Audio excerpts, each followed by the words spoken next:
Hello, friends. I just wanted to come on here and again show you how to graph a polar equation. So I'm making this video off the cuff. I can't edit it, so I hope I say everything I want to say. First things first, we did this problem in a previous example. So I worked this out for you in one of my video lectures. Here we are given two parametric curves. So we have x equals 1 plus 2 cosine t, and y equals 2 plus 2 sine t. So those are my two parametric equations, and I'll notice my t values, the parameter or the domain for my parameter is that t must be between 0 and 2 pi. So this t value must fall between 0 and 2 pi. So if I wanted to graph this on my calculator to see what this would look like, the first thing I would do, click on my calculator, and I need to make sure that I'm in parametric mode. So parametric mode, I'm going to scroll down using my arrow to where it says function. So we're normally in a yx function mode, y equals x. I'm going to arrow over to parametric. So now this is going to give me, when I go to my y equals, notice I've hit enter and I've selected it. When I go to my y equals, I have x in terms of t and y in terms of t. All right. Now, when I go to my window, you'll notice I've got 0 to this value, this random looking value. Well, this value is actually 2 pi. And you'll also notice that my calculator is in radian mode. So if I had changed my calculator to degree mode, I'm going to hit enter there. I'll go back to the y equals, or excuse me, the window.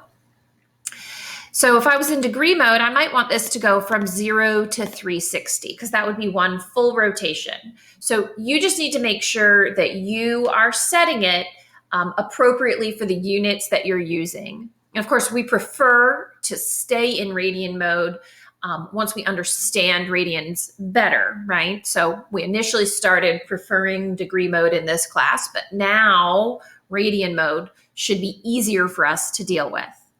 So I'm going to go back and change into radian mode.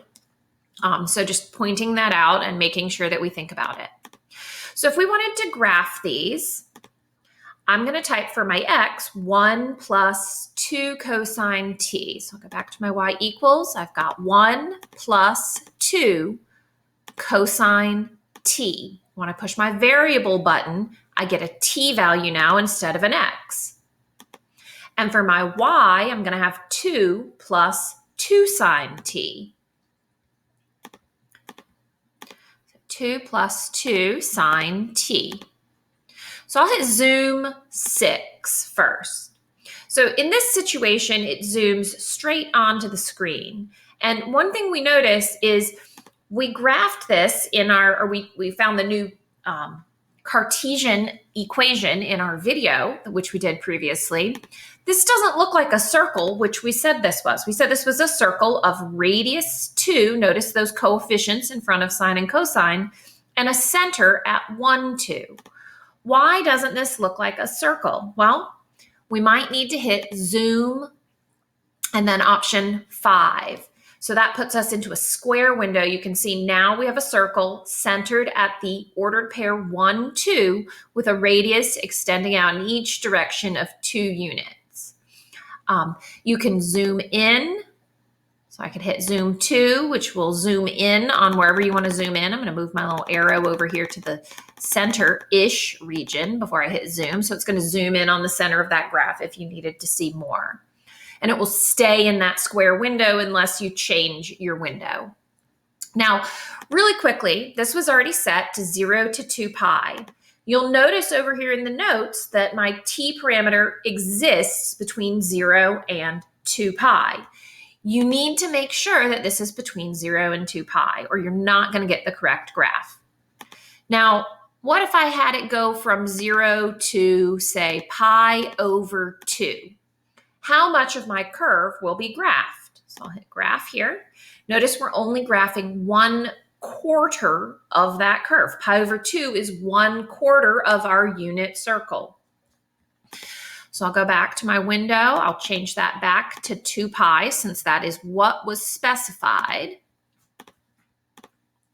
And I want to talk to you about the T-step.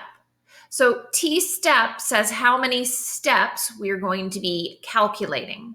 So say I put this in here, we're going to count by pi over 4s. How many pi over 4s exist in one rotation on the unit circle? And that would be 8, right? So let's look at this graph. You'll notice that now I have an octagon. It did 8 calculations. It calculated strictly just these 8 points and connected the dots. So that's what that T-step does for us. Okay, so you want the T-step to be a small number, reasonably small. I wouldn't go any smaller than a 1,000th. So that means it's going to do 1,000 calculations between each integer. So we're going from 0 to 6.2. That's going to be 6,283 calculations. And you'll notice it draws much slower when we make that value small. If you ever get it too small and it's drawing, one thing you can do to stop the calculator from drawing your graph, you'll notice it's thinking up here. You see that little yellow rotating circle? You can just hit the on-off button and that will stop the graph from drawing. If you hit enter, it will pause it. So if I hit on-off, that would just stop it. So anyways, there's my curve. So I hope you feel a little bit better about using your graphing calculator to graph parametric functions. As always, email me if you have any questions. I just want to make sure that you guys feel comfortable, again, using your calculator because it's a really great resource.